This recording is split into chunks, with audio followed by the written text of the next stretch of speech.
Sunu Presse, à la présentation Aïcha Toupam. Sunu Presse vous est offert par le Grand Carnaval de Dakar. Bonjour. À l'affaire Tahirou Sarr et Farba Ngom, la levée de l'immunité parlementaire de Moustapha Diop et Sali Diop Dieng et la fermeture de certains médias, entre autres sujets, sont mis en exergue par les quotidiens reçus ce matin. Le juge corse le dossier, lit-on dans le journal Libération, revenant sur l'affaire Tahirou Sarr et Farba Ngom. Farba Ngom aujourd'hui à 10h et Tahirou Sarr demain convoqué pour de nouvelles inculpations. Demba Ngom, frère de Farba Ngom, et Aziz Khan croué pour complicité d'escroquerie et blanchissement de capitaux portant sur 31 milliards de francs CFA, tout sur la nouvelle vague de convocation lancée par le juge du premier cabinet financier. Explosif, s'exclame le journal Observateur, revenant sur l'enquête sur la dation en paiement pour la construction du centre de surveillance pour bracelets électroniques. Les domaines et l'urbanisme au cœur d'un faux grossier vol d'assiettes foncières. Le journal revient sur comment l'affaire Ismaïla Madior Fall Cheikh Gueye a conduit à l'audition des anciens directeurs des domaines Mamboy Diao et Mamadou Gueye. Moustapha Dia, président de CCOD, contredit les directeurs des domaines et évoque des lettres qui attestent le faux. Moustapha Diop et Sali Dieng convoqués ce mercredi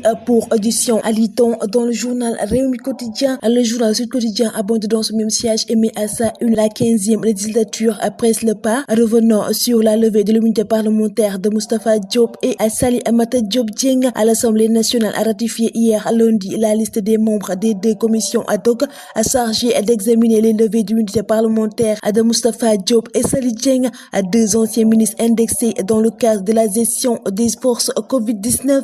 Le journal Walf Quotidien traite de cette question dans ses colonnes, mais ça se précise pour Moustapha Diop et Sali Dieng. Le journal Les Échos revient sur la fermeture des médias par le régime de Pastef, titre à des conséquences drastiques sur le plan social, à des journalistes, techniciens, community managers, infographes, animateurs à la rue, malgré les maigres salaires. C'est une source essentielle de revenus dans un contexte économique déjà difficile. Le journal Le Quotidien abonde dans ce même siège et met à sa une la presse face à un écran noir, revenant sur la fermeture des médias non conformes. Le CEDEPS sonne la mobilisation et le journal de parler du mémorandum sur les 13 mois de Diomaye. L'insalubrité reprend ses droits à Liton dans le quotidien national Le Soleil, revenant sur cette alsunurée où on pose un nouveau coup de balai du chef de l'État et Arsenal à Paris Saint-Germain, le gagnant encore plus fort, s'interroge le journal Record, revenant sur la demi-finale de la Ligue des Champions allée à 19h. Le Carnaval de Dakar célèbre le riche patrimoine culturel africain.